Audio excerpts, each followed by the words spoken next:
Un café en Ames, con Seu Bermúdez.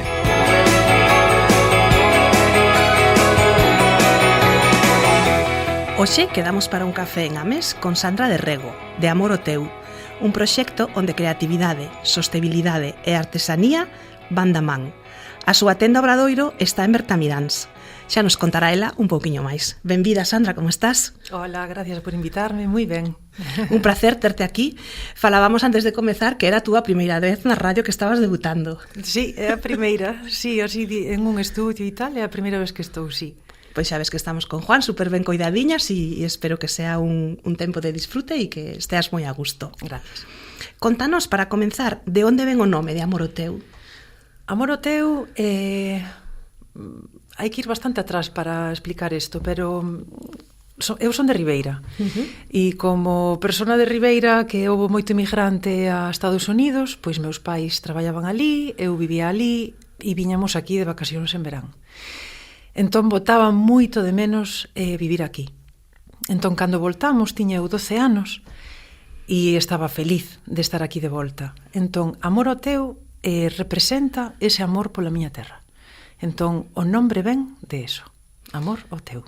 E cantos anos estivestes alá? Un total de 8, porque estuve indo e vindo, parte do tempo criáronme meus avós, e outra parte do tempo estuve ali con meus pais. Cando naceu miña irmã pequena, pois tamén estuve ali, tamén axudando a cuidala e tal. Entón, un total de 8 anos. Difícil a experiencia de emigrar, non? Bastante, sí. Puden vivir o que é que a xente sea racista contigo. Entón, foi duro, sí. Cantas aprendizaxes na vida, non? Parece que temos a sorte de nacer neste primeiro mundo con todas as comodidades e tal, e non hai máis que mover un peiño fora e xa pasan cousas. Pero teño que decir que estou agradecida da experiencia, de haber vivido eso, porque agora valoro outras cousas e empatizo moito ca xente que pode estar sufrindo este tipo de sufrimento, non? E botabas moito de menos a terriña, non? A túa Ribeira. A miña Ribeira, a miña abuela, meu abuelo, a naturaleza daqui, as costumbres daqui, a nosa música, esas playas, ir mariscar, todas esas cousiñas que son tan bonitas que temos aquí. Estoute escoitando falar e todo o que estás dicindo está reflexado na túa tenda Obradoiro, nas cousiñas que fas. Exacto, sí. Teño moitos deseños que nos levan a eso. Teño os faros de Galicia, por exemplo, que unha selección de 21 faros dos máis de 50 que temos en Galicia. Teño o pulpo, obviamente, polvo, que é un dos deseños que teñen que estar, as sardiñas, a vaca cachena, todas estas cousiñas que nos recordan a Galicia, o toxo, as ervas de San Juan, o día máis bonito do ano. Pois todas esas cousas que representan Galicia eu quero representalas na miña marca. Estaba pensando agora que eu coñecín a túa marca antes que a ti, porque a miña filla maior, que pasou por esta radio tamén, regaloume unha taza precisamente dos faros. Sí. E cando a min sonábame a marca Amor o Teu, como me sona isto tal? E nunha feira que estaba vendo fotos dunha feira que fuches en área central, vin a taza e dixen, ostras, eu teño esa taza. Bueno, en fin, cousiñas da vida que son simpáticas. Dende logo. Supoño que para ti como profesional, a mí pásame cando me din escoiteite na radio, escoiteite no podcast ou coñécete de non sei que é como un orgullo moi grande, non? A min me pasou unha vez, iba andando para a tenda que temos en Santiago, esta tenda colectiva, ao Mercado Galego da Creatividade, aparquei no parking de Belvís e iba subindo a costa e de repente vexo a unha chica cunha camiseta do toxo e a bolsa das ervas de San Juan. As dúas cousas, e foi como full equipo completo. Dios, sabes, iba feliz mirando para ela. Ou a miña filla, teño unha nena que está aquí no Instituto de Ames, ten 18 anos, e dime, mamá, hoxe o profe de historia ve cunha sudadera túa da Javiota, non sei que, tal, e faime moitísima ilusión ese tipo de cousas. Ou que de repente unha amiga está en outro sitio de España que non aquí, e saca unha foto a unha persona e di, esta non é a túa camiseta? Eu, sí, é a miña camiseta. Despois teño unha clienta que ven todos os anos a facer o camiño desde Australia e todos os anos me compra o novo modelo. Que bueno. Entón, ten toda a colección de Amor o teu en Australia. Entón, son cousas como, wow. Explota a cabeza, verdad? Explota, sí. A inspiración dos teus deseños xa sabemos de onde veñen, quedounos moi clariño. Como chega desa idea, dese pensamento, a materializarse pois nunha taza, nunha camiseta, nunha bolsa? Pois mira, eu din moitas voltas na miña vida profesionalmente, porque eu deixei de estudiar con 18 anos e fun nai con 22. Teño ahora 40, teño unha nena de 18. Entón, estudiei despois de ter a miña filla e tal, e fixen deseño gráfico. Entón, o tema de estar diante do ordenador todo o día non é para min. Sabes, eu necesito moverme, sou unha persona activa e tal, justame empezar unha cousa e ver o proceso completo do que eu fago, materializalo. Non só velo nunha pantalla. Entón empecé a facer así como cursos e tal, curioseando, hasta que un día fixen un curso de serigrafía, que foi como, que? En serio? Que bonito, como me gusta isto. E a partir de aí dixen, vou buscar traballo donde poda aprender a facer serigrafía. E empecé nun taller de serigrafía que lles facía falta un diseñador gráfico. Entón fun como diseñadora gráfica e pouco a pouco íbame metendo no taller, aprendendo e tal, hasta que un ano despois xa sabía.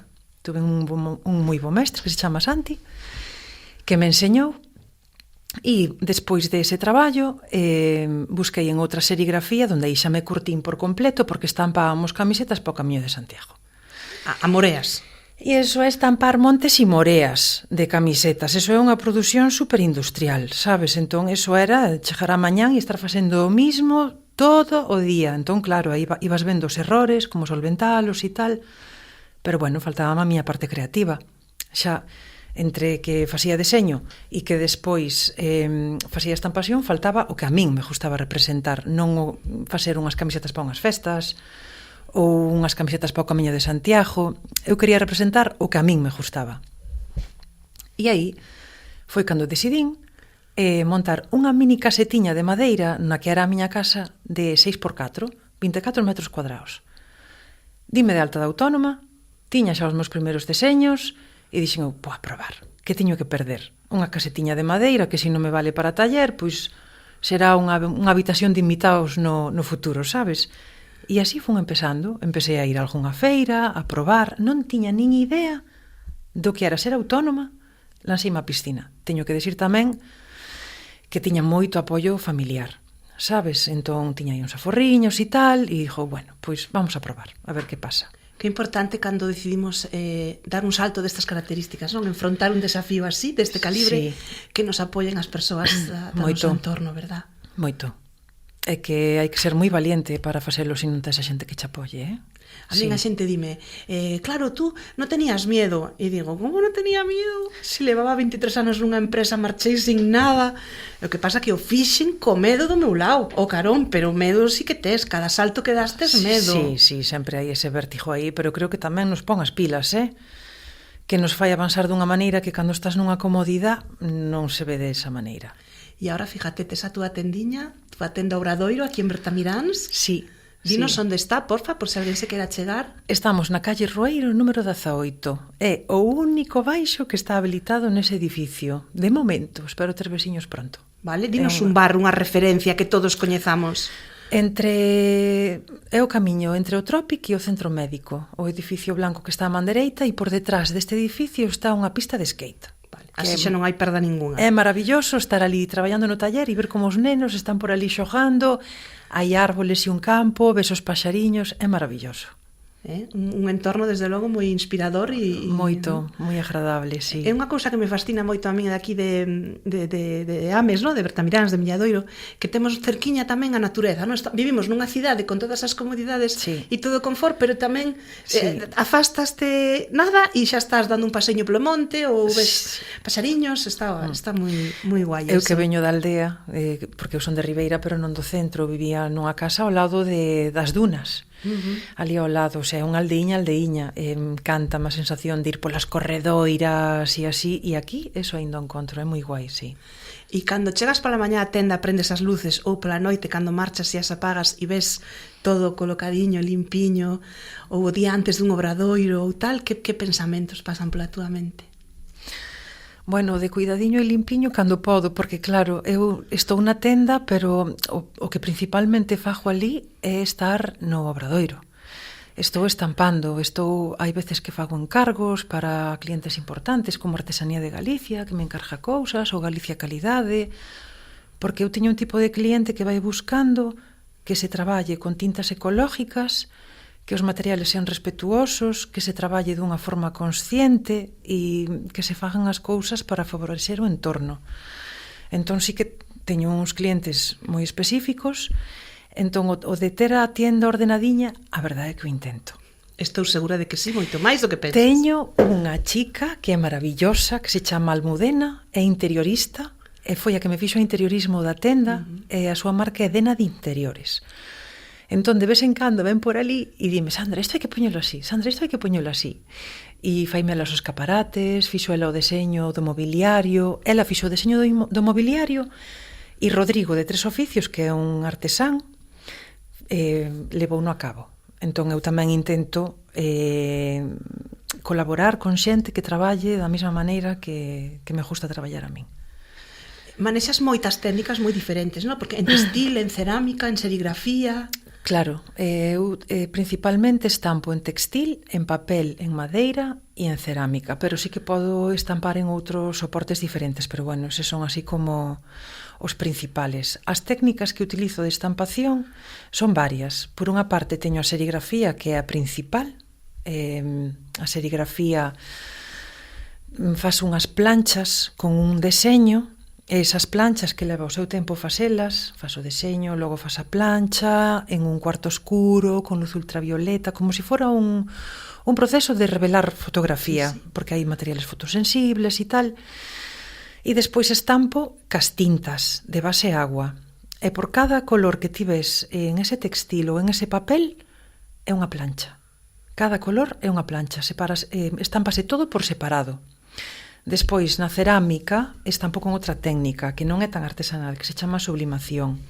É unha impresora especial, o soporte no que estampo ten un recubrimento especial para coller esa tinta e colla con calor. Un calor e un tempo determinado, entón planchas esa peza para que se fije a tinta en ese soporte. E despois tamén teño dou talleres e fago sellos carvados manualmente ou sellos de fotopolímero, que son sellos como os que estamos acostumbrados ao típico de contabilizado, ou o sello de empresa cos datos fiscales e tal. Pero eu doulle unha volta creativa. Pois facemos un ex libris, ou se hai algo que a ti che represente moito, non sei, pois por exemplo, unha orquídea ou calquera cousiña, non? Faz o teu sello personal para sellar o que ti queiras. Estaba pensando que pode ser que teñas o mellor traballo do mundo. De verdad que estou feliz no meu traballo. Si, despois, obviamente, o mundo autónomo non é fácil. Vale, complicado porque, claro, a cuota de autónomos ven todos os meses, os préstamos veñen todos os meses e non hai unha estabilidade económica. Sí, non... moita exixencia, moita demanda, claro, pero... Despois, claro, todo sube, pero a ti dache como, ai, non quero subir e tal, pero a ti todo che sube. E vas a un mercado, e é moi simpático, ainda me pasou este ano na feira do Queixo da Arzúa, que había un montón de señoras, excursións de señoras jubiladas e tal, e que che veñen co rejateo, sabes? E diste, señora, é que non podo baixarlle, porque claro, que este é o meu traballo, non vivo de outra cousa, isto para mí non é un hobby, sabes? Non fago isto só porque me guste. Que tamén. Fago porque vivo de isto, teño unha nena, bueno, como a todo mundo. Sí, teño unha vida que levar, entón... Isto do emprendemento hai como dúas vías. Ti cando decides emprender, tes que ter algo, como no teu caso, que se xenere moita paixón e que morras por facelo, pero tes que asumir hai unha parte que vas facer que non che gusta, non? Xestoría, facturas, impostos, presupostos, toda esta parte de xestión comercial, porque ademais ti te dirixes, polo que me estás contando, a cliente final, pero tamén como a outro tipo de cliente máis grande, ¿no? De pedidos máis ou por maior. Entón, claro, xestionar todo isto, ademais de traballar, ademais de atender a tenda, é dicir, emprender non é só facer o que che guste facer, outras cousas tamén. Moitas veces digo, teño que... hai días que non toco o que é a estampación, porque me dedico a contestar correos electrónicos, emitir facturas pola sede electrónica, facer presupuestos. Moitas veces teño xente que me pide presupuestos por pedir. Digo, claro, eu cando me emito un presupuesto, eu miro toda a información que quede super clara e despois ao mellor contestan o correo electrónico con cousas que están explicadas. Dices, joe, que non podo perder non, porque non hai outra persona que estampe por min. Claro. Entón, o mundo autónomo, claro, é complicado. E o paso de contratar a alguén, aínda non estou en ese punto tampouco. Sí, claro. É moi complicado. Sí. Ás veces podes ter así unha axudiña externa, pois de alguén que te axude coas facturas ou co papeleo ou tal, pero non é doado ese compromiso que adquires con outra persoa de me fago cargo cada mes disto, non? É complicado. Creo que tamén é moi importante que as persoas que emprendemos fagamos algún curso de emprendemento, porque che poñen un poquinho os pés na terra. Eu cando fixen 3 cando empecéi. E o mellor que fixen foi o da EOI. A que ahora a miña asesora era a miña profesora de finanzas. Entón, ela fixo un buen estudio aí e díxome, tes que vender a este precio, porque senón non vas a poder vivir do proxecto. E foi como, wow, sabes, bofetada. E foi o que sentín. E foi como que, bueno, tamén che fai ganar seguridade a hora de desir o precio. Eu creo que tamén no emprendemento hai dúas cousas, que está como romantizado, en plan, nunca tendrás tu jefe, si trabajas en lo que te gusta tal, hostia, yo cada domingo me da una pereza que te mueres, ¿no? E logo que tamén está como simplificado, non? Traballa 4 horas e vive en Bali e factura 7 cifras. Hostia, eu traballo máis de 4 horas, non vivo en Bali e non facturo 7 cifras, non? Sí. Creo que as dúas cousas e fan moito dano a xente que ten ilusión de emprender. Pensa que se eso non ocorre, que está facendo algo mal. E non é que estea facendo algo mal, é que emprender ten a súa complicación, como todo, non? Ten. Eu todos os anos, a primeiros de ano, fajo como unha síntesis do que foi o ano anterior, que fixen ben, que fixen mal, e se teño que remodelar algunha cousa. Creo que é moi importante facer esa reflexión, porque moitas veces non nos paramos a pensar.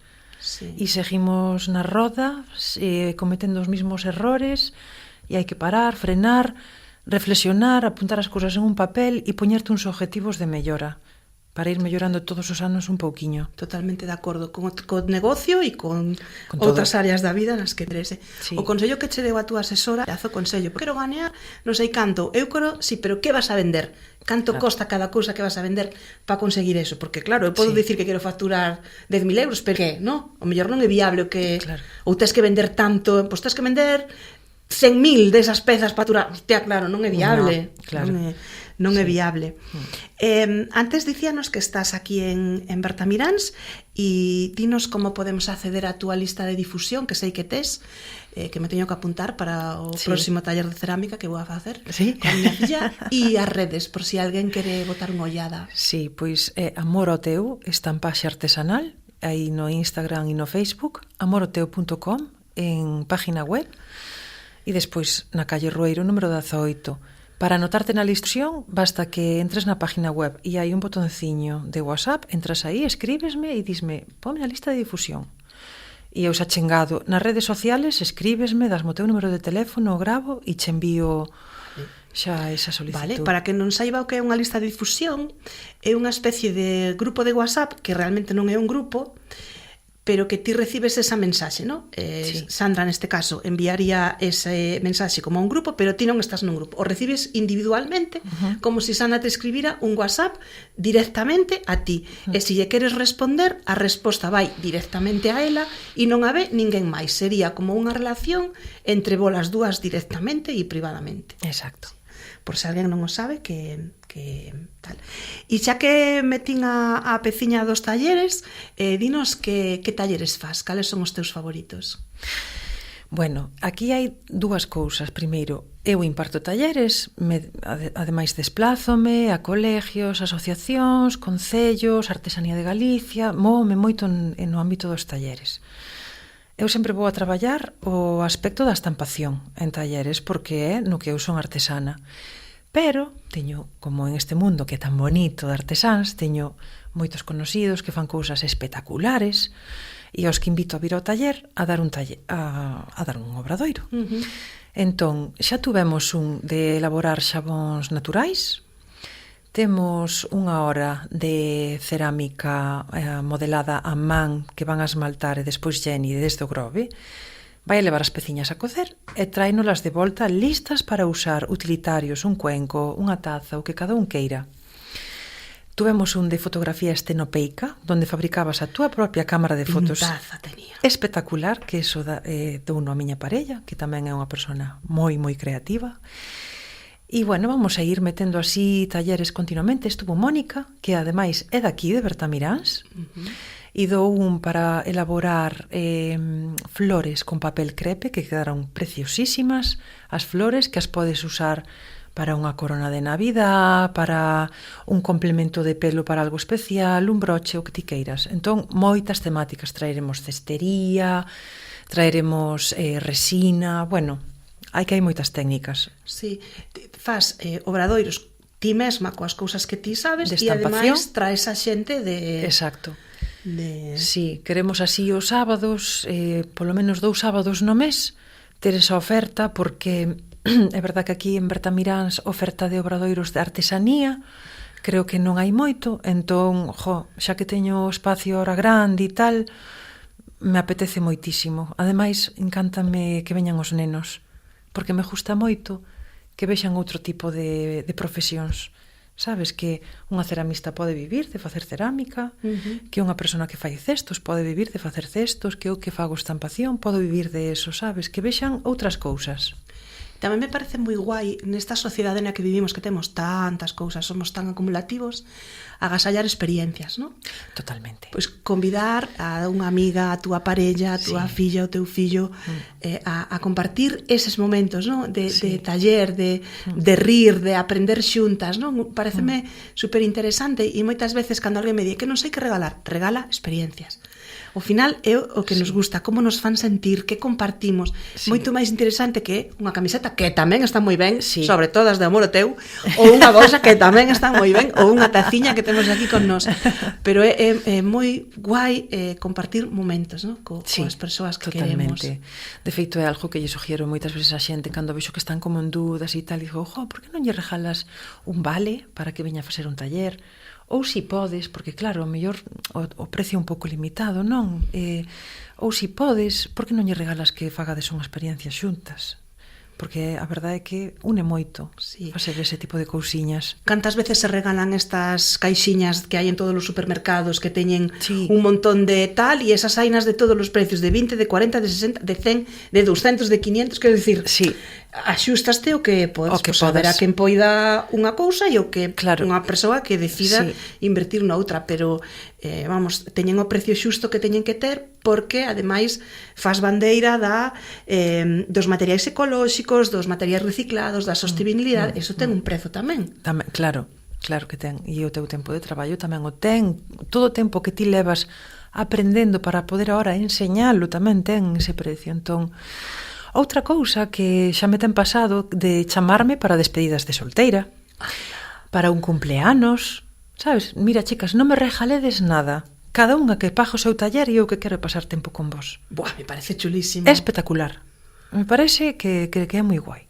Eu cando cumplín os 40 fixen unha festa aquí nunha casa rural aquí no concello e viñeron tamén a familia e os amigos e de verdad que o sea, o mellor recordo que teño, o mellor cumpleanos da miña vida, estar todos xuntos rindo, falando, bailando, facéndonos fotos e que ao final e sobre todo nunha sociedade tan consumista e con tanto como temos nós, porque o mellor eu lembro, por exemplo, cando era máis noviña ou momentos así que económicamente estás moi xusto, pois casi prefieres que che regalen unha roupiña pa nena ou porque precisas, ¿no? Pero cando estás nunha situación como que xa podemos estar algunhas de nós, ¿no? Algúns de nós, que tes de todo, que non che colla a roupa no armario, que xa non sabes nin onde poñer as cousas. As experiencias como para ter en conta, ¿no? Moi guai. E nos talleres estabas contándonos así algunha historia, ¿no? Que che pasara con algunhas persoas e ti que crees que van buscando máis? Aprender, desconectar, un pouquiño das dúas? máis desconectar que aprender polo momento. Tamén é verdad que eu dou talleres de iniciación, non son talleres de perfeccionamento, porque isto xa levaría máis tempo e tal, e son eu sola, non dou para eso. Máis de iniciación, e moitas veces teño a sensación de que o fan como algo terapéutico. Si, cando daba talleres máis pequeniños, cando estaba noutro taller, me ten pasado varias veces da xente acabar chorando. Sabes? Porque ao final, cando estás diseñando ya algo tal, pode que che sala algunha emoción, sabes? Estando dibujando algo ou tal, e empezar a falar, e xa vas notando. Ademais, eu creo que teño como algo que a xente me conta. Sabes, eu estou caladiña e tal, pero sí que noto que algo teño que a xente se abre moito a falar conmigo. Eso, a min pásame tamén, e a miña filla di que teño un don. Mi mamá, es que tienes un don, la gente de repente te ve e te empieza a contar cosas. Sí. O mellor ás veces amigos do meu home ou tal, sei cousas eu que non sabe el, e di, pero en que momento? Pois eso, tes un don, amiga, tes un don de escoitar, de saber escoitar. Sí. Imos logo coas dúas preguntas finais, xa que estamos chegando ao final do programa, e eu ben sei que non podemos competir con Ribeira, ben o sei que non podemos competir, non o intentamos, pero cal é o teu lugar favorito de Ames? O meu lugar favorito de Ames, eu creo que é Ponte Maceira. Sale moito Ponte Maceira. Ponte Maceira. Que parece de outra época, como sí, conxelado no tempo. É que cando vas de feito, cando é época de castaña, cando vas por ali, recoller as castañas, ver esa vista, ou cando chove moito e hai moita agua no río, ou no verán, cando non chove tanto e se ve máis esa cascadiña así en forma de lúa, tan bonita, o muiño que está ali, sí. Eu creo que é a miña zona favorita. Sí. Algún recordo especial que gardes de aquí? Que queiras compartir, Eu pensei que son as dúas máis difíciles, as dúas preguntas máis difíciles de todo o programa. Aquí me pillas. Nada, pasamos palabra. Recordo especial en Ames. Bueno, apañar castañas por Ponte Maceira xa é un bo recordo. É un moi bo recordo. Sí, sí. Bueno, sí que teño sí, o mellor recordo que teño de Ames é o moito que disfrutou a miña filla no mellor cole do mundo, Barouta. Sempre que iba para o colegio vou para o mellor cole do mundo, vou para o mellor cole do mundo. Entón, e ás veces, claro, sempre traballei moito. Ben de familia, somos moi traballadores. Polas mañás tiña que levar a nena ao plan madruga. Iba feliz, e polas tardes iba a tardes divertidas, e cando iba a buscala dixíame, mamá, xa estás aquí? E eu, en serio? Estaba tan feliz en ese cole. Si, entón, para min era como unha paz moi, moi bonita. Por esa culpa que moitas veces sentimos as nais de ter que deixalos ali tantas horas, non? É que, claro, para sostener o nivel de vida que levamos ahora e para darlles todo o posible que lles queremos dar aos nosos fillos, hai que traballar moito, sobre todo cando estás emprendendo un proxecto. Entón, claro, ese sentimento de culpabilidade, eso sí, non me faltaba unha actuación eses días que eu sei que son importantes e tal, eso non faltaba nunca. Pero sí que, claro, durante a semana, de lunes a viernes, iba cedo e salía tarde. Pero estaba feliz, entón doume moita paz, eso, sí. É unha cousa moi importante do noso concello, que eu sempre lle digo a todo o mundo cando me pregunta, facilita moito a conciliación. Moitísimo. Por eses programas de madrugadores, polos comedores, sí. Por estas tardes divertidas, que a miña filla, en contra da túa, un ano que foi, chamáballe tardes aburridas. Ela e a súa amiga Lúa chamábanlle tardes aburridas. E facilitache os campamentos de verán, os días de vacacións, de carnaval, de Nadal. É dicir, é un concello no que é bastante fácil dentro do difícil que é conciliar e criar, ter os pequenos atendidos e entretenidos. Claro, eu sempre que sentín unha necesidade por traballo e tal, sempre encontrei que tiña unha solución. A verdade é que estou agradecida por eso. Sí. Eso é, o sea, é de muller de ben telo, recoñecelo e telo en conta, porque eu ben sei por amigas e compañeiras que non é igual en todos os concellos. Entón, bueno, pois moitas gracias a todas as persoas do concello que traballan a cotío para que as demais podamos ter esa tranquilidade. Pois moitas gracias, Sandra, chegamos ao final, un gusto para min. Igualmente. Pasar este ratiño. Espero que o pasaras ti tamén, que estuveras a gusto e xa tes sobrevivido o teu primeiro programa de radio. Moi ben, non foi tan mal. A verdade é que o disfrutei. Alégrome moito, moitísimas gracias. Gracias. Juan, graciñas, meu rei. Gracias, Concello Juan. de Ames, Ames Radio. Graciñas por todo. Vémonos en 2 semanas. Chao, chao. Chao.